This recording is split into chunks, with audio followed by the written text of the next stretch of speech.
sebagai negara kepulauan, Indonesia kaya akan budaya dan tradisi yang memiliki karakter berbeda-beda pula.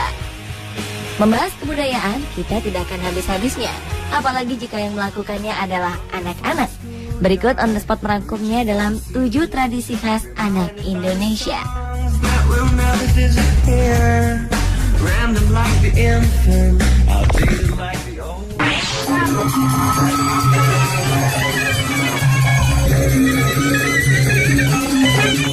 Pemirsa, di desa pinggir Papas, Kecamatan Kalianget, Sumeneb, Madura, ada tradisi anak yang mengharuskan mereka layaknya seperti orang dewasa. Jika anak-anak di desa itu sudah bisa mengaji dan khatam Al-Quran, maka akan digelar pengantin dengan menunggangi kuda berkeliling kampung. Anak laki-laki dipasangkan dengan perempuan, layaknya pengantin dewasa, dan diarak sambil diiringi irama musik gedang saronet. Setelah berkeliling kampung, pengantin ini akan diarak menuju makam sesepuh mereka untuk berziarah dan mengaji mendoakan para leluhurnya. Setelah itu mereka kembali diarak sampai ke rumah. Teman-teman dan sanak saudara akan memberikan ucapan selamat atas keberhasilan mereka menghatamkan Al-Quran. Tradisi yang oleh masyarakat Madura dinamakan ngen-ngenan ini dilakukan juga di beberapa desa di Sumeneb. Bahkan ada beberapa desa yang menganggap tradisi ini sebagai ajang perjodohan untuk anak-anak mereka. Tidak sedikit dari peserta pengantin berkuda menjadi suami istri ketika mereka dewasa. Dan uniknya pernikahan ini awet hingga mereka meninggal.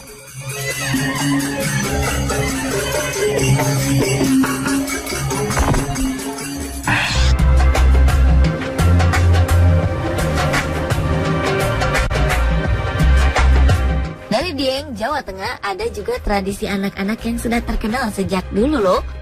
Ruatan potong rambut gimbal merupakan ritual yang digelar untuk menghilangkan nasib buruk bagi sang anak dan keluarganya. Di Dieng, anak rambut gimbal dipercaya sebagai titipan penguasa alam gaib dan baru bisa dipotong jika permintaan sang anak terpenuhi. Permintaan ini murni dari diri sang anak dan tidak diintervensi oleh pihak keluarga.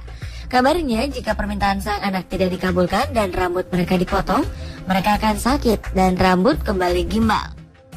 Awalnya anak rambut gembel, sebutan masyarakat Dieng untuk anak-anak berambut gimbal itu, diarak oleh seluruh penduduk ke tempat pencukuran. Sebelum dicukur, mereka dimandikan di sumur khusus yang sudah ditentukan oleh para pemuka adat Dieng. Setelah acara mandi selesai, rambut gimbal dipotong oleh pemuka adat yang sudah ditunjuk.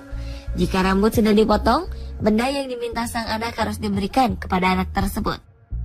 Rambut gimbal yang sudah dipotong akan dihanyutkan ke telaga warna yang akan mengalirkan rambut tersebut ke pantai selatan.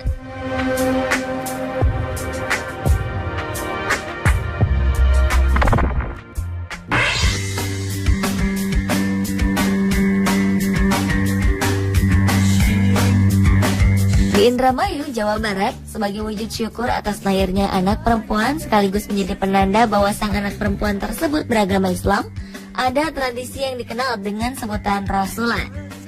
Anak perempuan yang berusia di bawah 8 tahun akan mengucapkan 2 kalimat syahadat di depan para undangan yang hadir.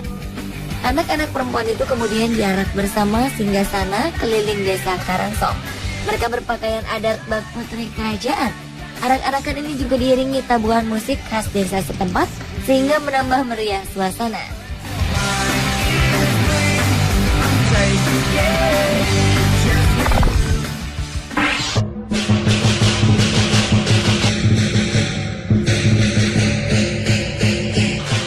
Di Padang, Sumatera Barat, ada sebuah tradisi Tionghoa untuk anak-anak yang setiap tahun dilakukan.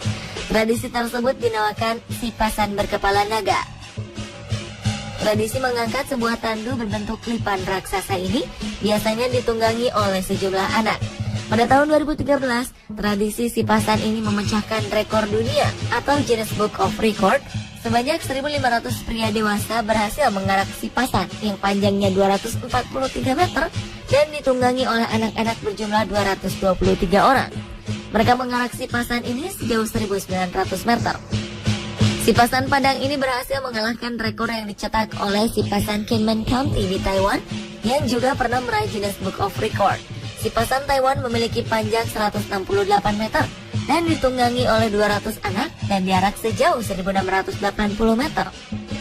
Di Indonesia, tradisi sipasan hanya ada di Sumatera Barat dan di Kalimantan.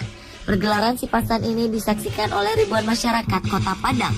Sejumlah ruas jalan di Kota Padang sempat ditutup sementara karena arak-arakan sipasan ini.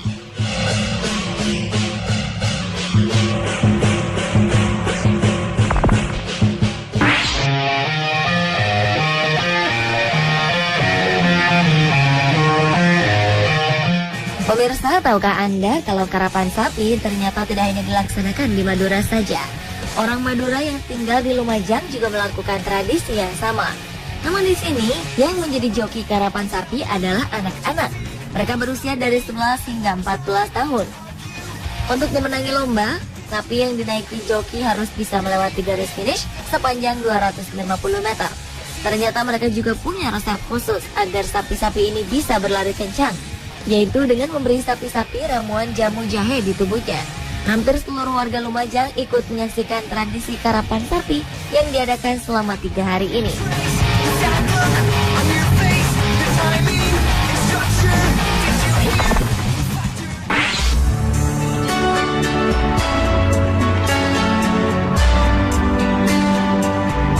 Sementara itu di Banjarmasin, Kalimantan Selatan, ada satu tradisi anak yang tak kalah menarik.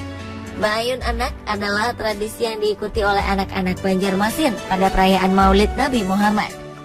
Peserta bayun duduk pada sebuah ayunan yang terbuat dari kain yang diberi aneka bunga-bunga, hiasan kertas, buah-buahan, dan benda-benda lain yang dinilai sakral. Mereka akan diayun oleh keluarganya sendiri sambil bernyanyi. Tradisi ini bertujuan agar anak nantinya menjadi anak yang berguna bagi sekelilingnya. Ada juga yang beranggapan bahwa tradisi ini mampu menyembuhkan penyakit sang anak.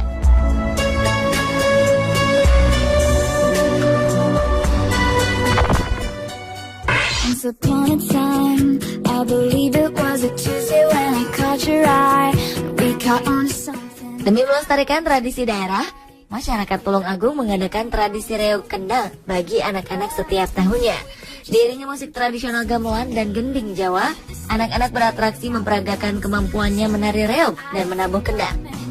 Meskipun anak-anak, gerakan mereka tidak kalah dengan penari dewasa. Tarian yang mereka tampilkan ini merupakan hasil kerja keras latihan sejak lama. Gerakan reog kendang memang agak sulit. Di saat yang bersamaan mereka harus terlihat lincah dan gemulai.